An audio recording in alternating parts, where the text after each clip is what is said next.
Nomad Shubham के साथ क्या इजराइल में हुआ रेसिज्म? क्या है इसके पीछे का सच्चाई? मिस्टर बीस्ट और टी सीरीज के सब्सक्राइबर की जंग हुआ ब्रूटल। अंकुर बारिक ने फैंस को किया सरप्राइज। तो अब हम बात करेंगे इंडियन ब्लॉगर नोमैड शुभम के बारे में। इंडिया के one of the best blogger जिनके यूट्यूब चैनल पर करीब 28 लाख से ज़्यादा सब्सक्राइबर है। वो हाल ही में इसराइल, गाजा, पैलेस्टीन की ब्लॉगिंग करने पहुंचे थे। तो क्या उनके साथ इसराइल में रेसिज्म हुआ है?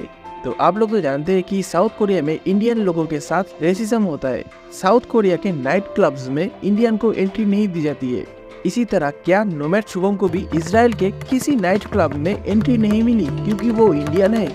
ऐसी ही एक न्यूज़ सोशल मीडिया पर तेजी से फैलाया जा रहा है, लेकिन सच ये है कि ये न्यूज़ बिल्कुल ही फेक है।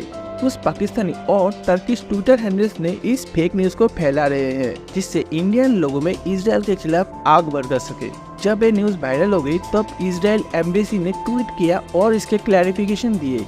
उन्होंने ट्विटर पर लिखा, we love our Indian brother and sisters. आजकल सोशल मीडिया पर फेक न्यूज़ इतनी आसानी से फैल जाती है, लोग उन्हें फैक्ट चेक नहीं करते और सीधे शेयर कर देते हैं। अब असल में नोमैड शुभम के साथ इजराइल नाइट क्लब में क्या हुआ था? जो लोगों ने नोमैड शुभम के ब्लॉग्स को पूरी तरह से देखा है, उनको पता चला कि नोमैड शुभम एक दो नाइट क्लब में ज्यादा रश होने की वजह से खुद ही एंट्री नहीं ली थी। बाकी जो क्लब्स में थोड़ा कम रश था, वह उनको आसानी से एंट्री मिली थी और कोई भी असुविधा नहीं हुआ था।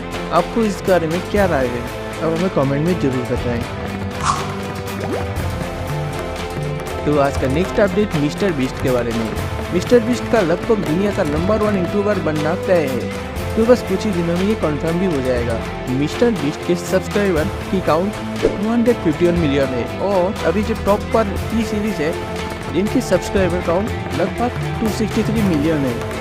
अब अगर हम डिफरेंस को देखें तो लगभग 12 मिलियन सब्सक्राइबर का ही अंतर बचा है, जो कि बहुत तेजी से कम हो रहा है। और कह सकते हैं अगले 1-2 हफ्ते में मिस्टर बीस्ट टी सीरीज को पीछे छोड़कर नंबर 1 यूट्यूबर बन जाएंगे।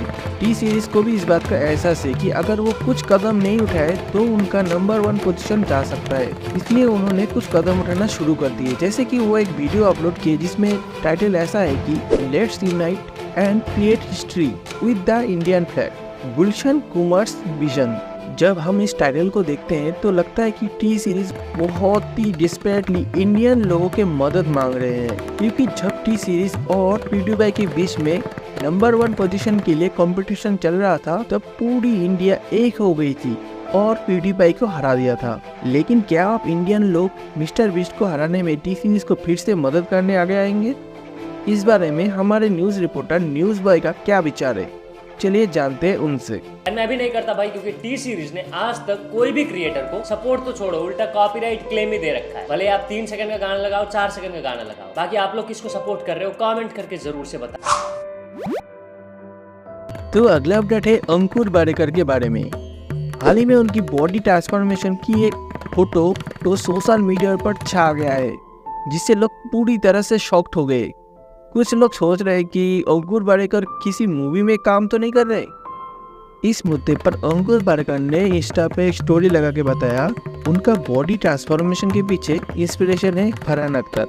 कुछ साल पहले फरहान अख्तर की एक मैगजीन कवर आया था जिसका टाइटल था फैट फ्री एट 43, और ये देखकर अंकुर बारिकर को ये इंस्पिरेशन मिला कि वो भी 43 की उम्र में अपना बॉडी ट्रांसफॉर्मेशन करेंगे। उन्होंने लोगों से कहा कि अगर वो 43 की उम्र में बॉडी ट्रांसफॉर्मेशन कर सकते हैं तो आप लोग क्यों नहीं। उनकी ये ट्रांसफॉर्मेशन जानने के बारे में वो 20 अप्रैल को एक डिटेल वीडियो लाने वाले हैं।